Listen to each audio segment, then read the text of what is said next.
इस मन रूपी कटहल को रखकर इसका सिमटाव करना चाहोगे तो माया रूपी लस्सा हाथ में लग जाएगा और पूर्ण रूप से सिमटाव नहीं हो सकेगा।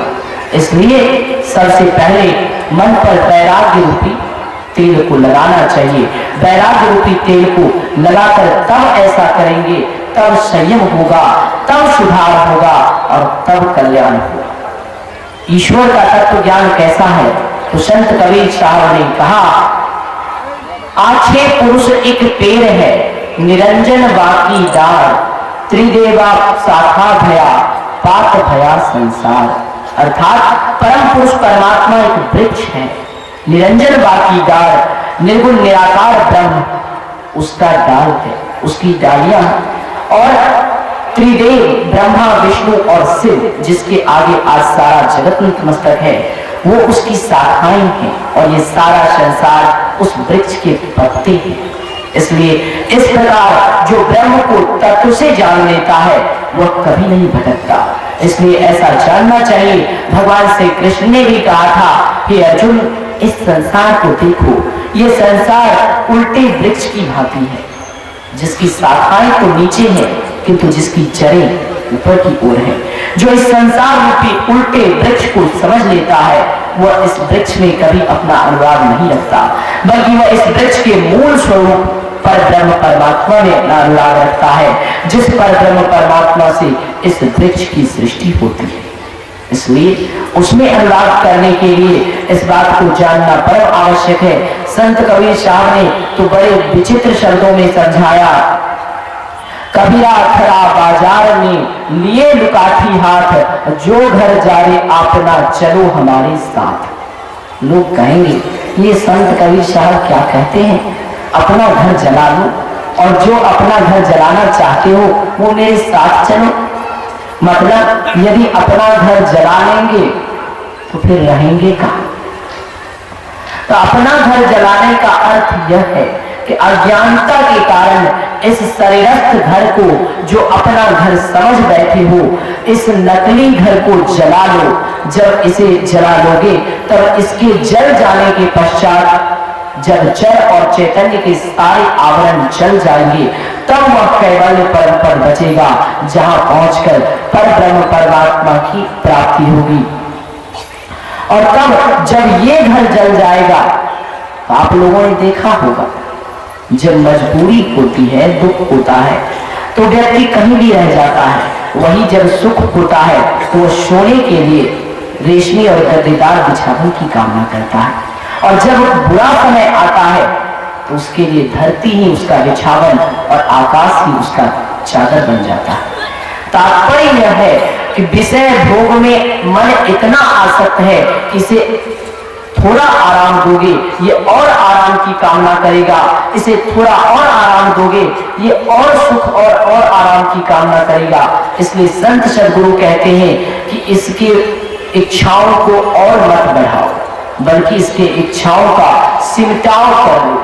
इसे जब सिमट लोगे, जब इसे सिमट कर एक कर लोगे, तब यह अभ्यास के द्वारा धीरे धीरे शारीरिक सुख के परे देखने लगेगा। तब यह अभ्यास के द्वारा शारीरिक सुख के पीछे भागेगा नहीं। जब तक इसका सिमटाव नहीं है तो छोड़ते जाओगे। जिस प्रकार पतंग को देखिए, पतंग जब आकाश में उड़ती है, धागे को देते जाइए वह और उड़ता जाएगा और उड़ता जाएगा और अंततः अनियंत्रित हो जाता है, नियंत्रण से बाहर हो जाता है, कहीं फंस जाता है, धागा टूट जाता है और पतंग कहीं और गिर जाता है, उसका संतुलन खो जाता है। उसी प्रकार ये मन भी एक पतंग की तरह है जो माया रूपी आकाश में उड़ता रहता है। विषयी प्राणी इसे इच्छा रूपी रस्सी को और बढ़ाता रहता है और इसे सहमित नहीं करता, इसे छूट देता ही रहता है, जिससे कि अंततः मन रूपी पतंग ऐसा अनियंत्रित होता है कि समय बीत जाने के बाद उसे कितना ही नियंत्रित करने की चेष्टा करो वह नियंत्रण में आएगा ही नहीं। इसलिए जब समय रहते उसे नियंत्रित करना संभव है तब उसे नियंत्रित कीजिए तो कल्याण है। जब समय बीत जाएगा, जब नियंत्रण से बाहर हो जाएगा ये मन रूपी पतंग और जब संयम रूपी रस्सी टूट जाएगी तो फिर इस पतंग को गिरने से कोई नहीं रोक सकता, फिर इसके पतन की ओर जाने से इसे कोई नहीं रोक सकता।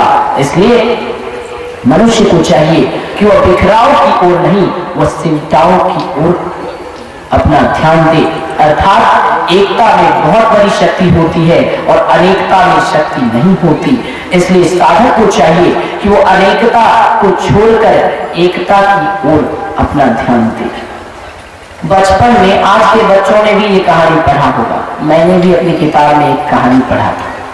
वो ये कि एक वृद्ध पिता के 4 पुत्र थे। चारों आपस में हमेशा लड़ते झगड़ते रहते थे।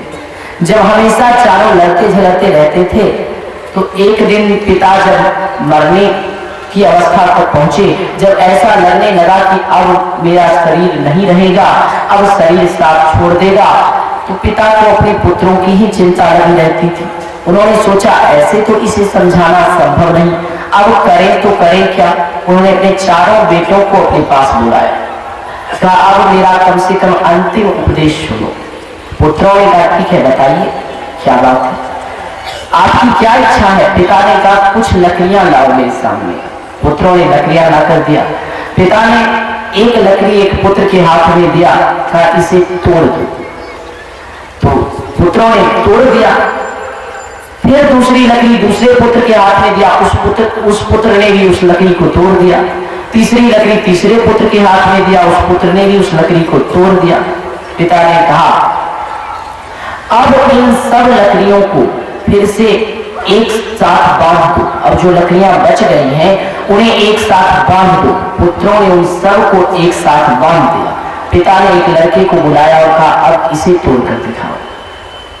लड़का तोड़ने लगा, बहुत शक्तियां लगाता था किंतु टूटता ही नहीं है, टूटता ही नहीं। तोड़ते तोड़ते थक गया। जब सभी लकड़ी सामूहिक रूप से एक बंधन में बंध गए तो उन्हें तोड़ना असंभव हो गया। पिता ने कहा इससे कुछ समझे। पुत्र ने कहा क्या, इससे तो मैं कुछ नहीं समझा। पिता ने कहा देखो पुत्रों, जब ये सारे लकड़ी आपस में एक साथ मिले हुए नहीं थे, अलग अलग बिखरे हुए थे, तो एक एक करके इन्हें तोड़ना कोई कठिन काम नहीं था, तो लोगों ने तुरंत तोड़ दिया। लेकिन ये सब जब एक जगह संयुक्त होकर एक हो गए तो तुम इन्हें तोड़ते तोड़ते थक गए लेकिन तोड़ नहीं सके। अर्थात जो अनेकता में विश्वास करता है, अनेकता वास्तव में शक्ति नहीं, वास्तव में व्यक्ति की सबसे बड़ी कमजोरी होती है। जो अनेक की ओर भागता है उसका कल्याण कभी संभव नहीं हो सकता। जो एकता में विश्वास करता है, जिस परिवार में एकता होती है वो परिवार स्वर्ग होता है। जिस व्यक्ति में एक भाव होता है उसकी भावना सर्वोत्तम और सर्व पवित्र होती है। और जिसके तन मन और अंतरात्मा में केवल एक का ही निवास, एक का ही विश्वास, एक की ही अर्चना, एक का ही चिंतन और एक का ही मनन होता है, वो स्वयं भी एक हो जाता है। और जब स्वयं भी एक हो जाता है तो उसके इस संतुलन को कोई नहीं तोड़ सकता। दुनिया की कोई भी शक्ति उसे उसके पथ से पथभ्रष्ट नहीं कर सकती। तात्पर्य यह है कि आज का प्राणी अनेकता की ओर भागता है। आज के लोग अनेकता में विश्वास करते हैं तो अनेकता की ओर भागने का परिणाम देखिए। रामचरितमानस को पलट कर देखिए तो उसमें बताया जाएगा जो है सब राम ही है। भागवत महापुराण को पलट कर देखिए, उसमें बताया जाएगा जो है सब कृष्ण ही है। शिव पुराण को पलट कर देखिए, उसमें बताया जाएगा जो है सब शिव ही है, इनसे बढ़कर और कोई नहीं। विष्णु पुराण को देखिए, जो है सब विष्णु ही। तो अब पाठक भ्रम में पड़ सकते हैं कि वास्तव में राम सर्वज्ञ है या शिव सर्वज्ञ है या विष्णु सर्वज्ञ है या कौन सर्वज्ञ है। इतने इतने ग्रंथ जिस देवी देवता के जीवन चरित्र पर, जिसके महिमा पर आधारित पुस्तक हम लेते हैं, उसी की महत्वता उसमें सर्वेश्वर के रूप में रहती है। तो पाठक भ्रम में पड़ सकते हैं कि वास्तव में सर्वेश्वर है कौन। ये अनेकता का जंजाल है जिसे कोई नहीं समझ सकता। गोस्वामी जी ने स्वयं कहा, अति विचित्र रघुपति चरित्र जानहि परम सुजान, जे मति मंद विमोह वश हृदय धरहि कछु आन। अर्थात परमात्मा राम का चरित्र भौतिक संसार में अत्यंत विचित्र है। जिसे कोई नहीं समझ सकता। उसे वही समझ सकता है जो परम सुजान अर्थात श्रेष्ठ ज्ञानी है, तत्व ज्ञानी है, जिसने अंतर में उसे उपलब्ध कर लिया है, जिसने उसके वास्तविक स्वरूप को जान लिया है। वही विचित्र विचित्र तरह के रूपों और विचित्र विचित्र तरह के अवतारों को देखकर संशय में नहीं पड़ सकता। बाकी दूसरा प्राणी संशय में ही लगा रह जाएगा, सर्वेश्वर है कौन। तो उदाहरण में यूं समझिए, हमारे देश में अभी क्या है? लोकतांत्रिक सरकार है। लोकतांत्रिक सरकार की व्यवस्था क्या है? लोकतांत्रिक सरकार की व्यवस्था है, मूल सत्ता प्रधानमंत्री के हाथ में होती है। देश का औपचारिक प्रधान राष्ट्रपति माना जाता है, लेकिन देश का वास्तविक प्रधान प्रधानमंत्री होता है। लेकिन प्रधानमंत्री के इशारे पर ही सब कार्य होता है, लेकिन मुखौटा कोई और रहता है। करता प्रधानमंत्री है, किंतु करवाता किसी और से है। वो अकेले कुछ नहीं करता, मंत्रिमंडल का गठन करता है। उस मंत्रिमंडल में किसी को वित्त मंत्रालय, किसी को विदेश मंत्रालय, किसी को रक्षा मंत्रालय, तो किसी को गृह मंत्रालय, अलग अलग मंत्रालयों को सौंपा जाता है। तो उसी से समझिए कि मूल सत्ता तो प्रधानमंत्री के हाथ में होती है, किंतु वह किसी और से करवाता है। करता तो वह स्वयं है, लेकिन अव्यक्त रूप में करता है। उसके मंत्रिमंडल के लोग सब कुछ करते हैं। बिल्कुल उसी प्रकार इस तीनों लोगों को जिस परब्रह्म परमात्मा ने बनाया, एक उन्हीं की सत्ता सर्वत्र व्याप्त है, लेकिन उन्होंने अपना मंत्रिमंडल गठित कर रखा है। उसमें लक्ष्मी को वित्त मंत्रालय, विष्णु को रक्षा मंत्रालय, तो अन्य अलग अलग मंत्रालय अलग अलग देवी देवताओं को सौंपे गए हैं। अलग अलग मंत्रालयों की अलग अलग सत्ता अलग अलग देवी देवताओं को दी गई है, लेकिन इसका अर्थ ये नहीं है कि उन मंत्रालयों को संभालने वाले ही सर्वेश्वर हो गए। इसका अर्थ ये नहीं है कि सत्ता प्रधानमंत्री के हाथ से चली जाती है।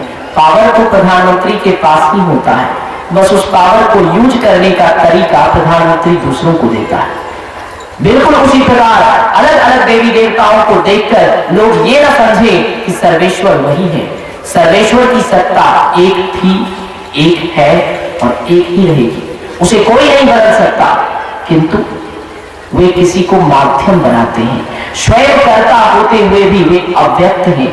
व्यक्त रूप में किसी को माध्यम बनाकर अलग अलग पावर देकर, अलग अलग शक्ति देकर समय समय पर जिसे भेजते हैं, वे तो उनके सेवक हैं, वे तो उनके अनुयायी हैं। और आज मानव अज्ञानता के कारण उनके सेवकों और उनके अनुयायियों को ही सर्वेश्वर समझ बैठा है।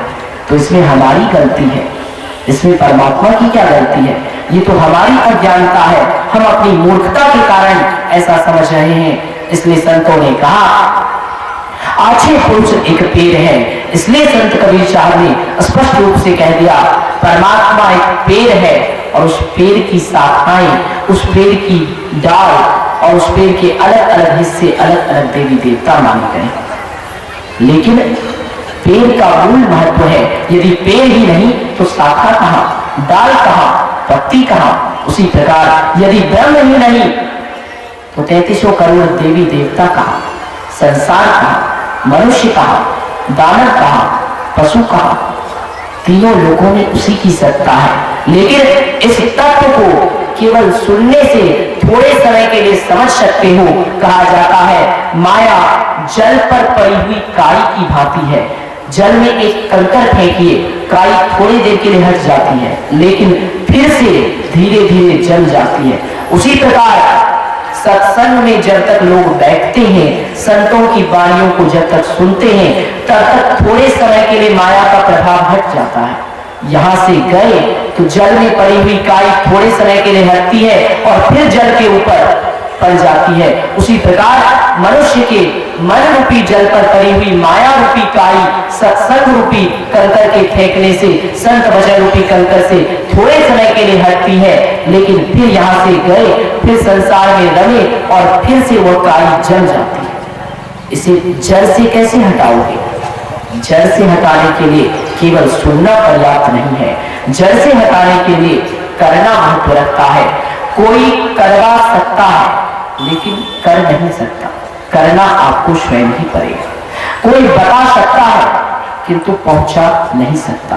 पहुंचना आपको स्वयं पड़ेगा। इस बात को सदैव याद रखना चाहिए और इसलिए करने का महत्व शब्द से अधिक है, तब कैवल्य पद को पाओगे। लोग कहेंगे क्या संत सदगुरु में इतनी क्षमता नहीं है कि वे किसी को मुक्ति प्रदान कर दें? क्या जब वे बता सकते हैं तो वे पहुंचा क्यों नहीं सकते? क्या उनमें ऐसी क्षमता नहीं कि वे वहां पहुंचा दें?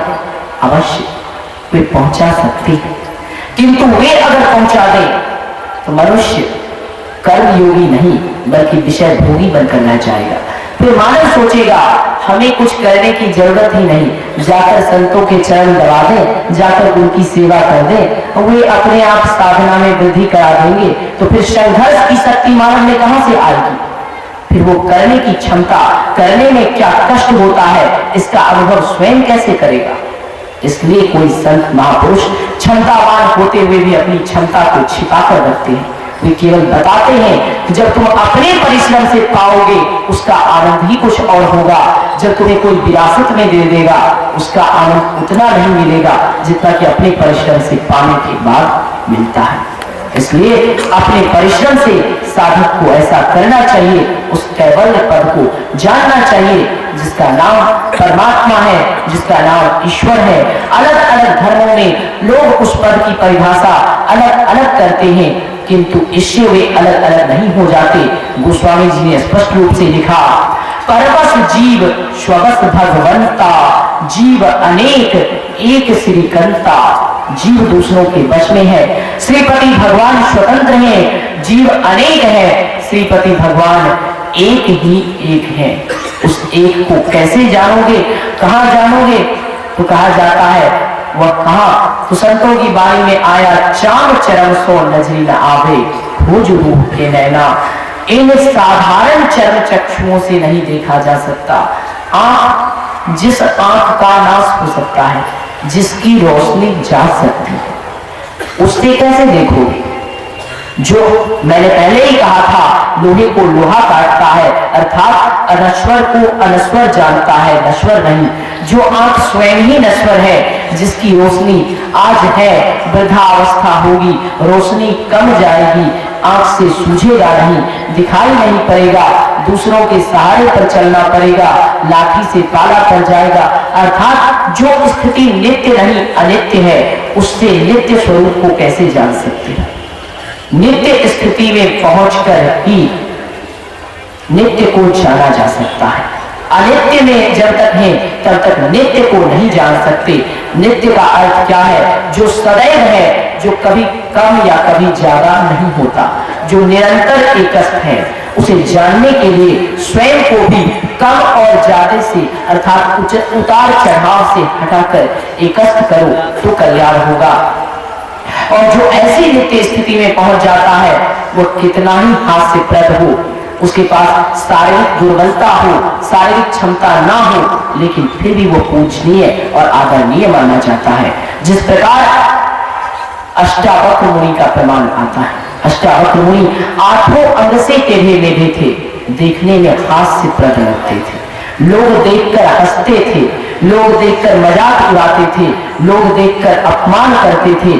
लेकिन जब वे राजा जनक की सभा में पहुंचे, तो राजा जनक की सभा में जब पहले ऋषिवर पहुंचे, तो उनकी सभा में जो ज्ञानी महाज्ञानी थे, वे देखकर जोर से हंस दिए। तो उनको हंसता हुआ देखकर अष्टावक्र मुनि भी जोर से हंस दिए। राजा के मन में बहुत शंका हुआ। राजा ने ऊंचे आसन पर बैठाया, चरण धोया, प्रणाम किया। इसके पश्चात राजा से रहा नहीं गया। महाराज जनक ने पूछा, भगवान आप हंसे क्यों? आप क्यों हंसे? तो अष्टावक्र मुनि ने कहा, राजन पहले अपने सभासदों से पूछो वे क्यों हंसे। राजा जनक ने पूछा तो सभासदों ने कहा, ये 8 अंग से टेढ़ा मेढ़ा आदमी हमने आज तक दुनिया में कहीं देखा ही नहीं था, तो आपके शरीर को देखकर हमें हंसी आ गई। महाराज जनक ने पूछा, भगवान इन्होंने तो अपना कारण बता दिया, अब आप बताइए आप क्यों हंसे।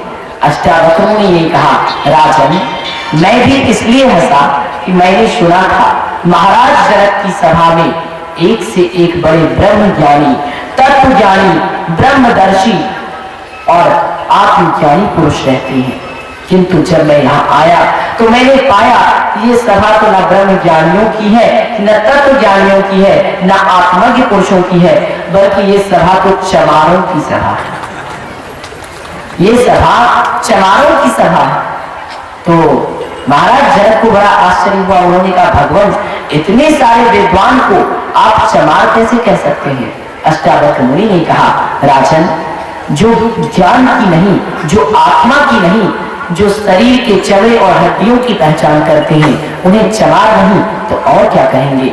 हे राजन, जिस प्रकार नदी की धारा टेढ़ी मेढ़ी होती है, किंतु नदी के अंदर बहने वाला जल टेढ़ा मेढ़ा नहीं होता, जल की एक स्थिति होती है, उसी प्रकार शरीर सुंदर या कुरूप हो सकता है, किंतु शरीर के अंदर रहने वाली आत्मा न तो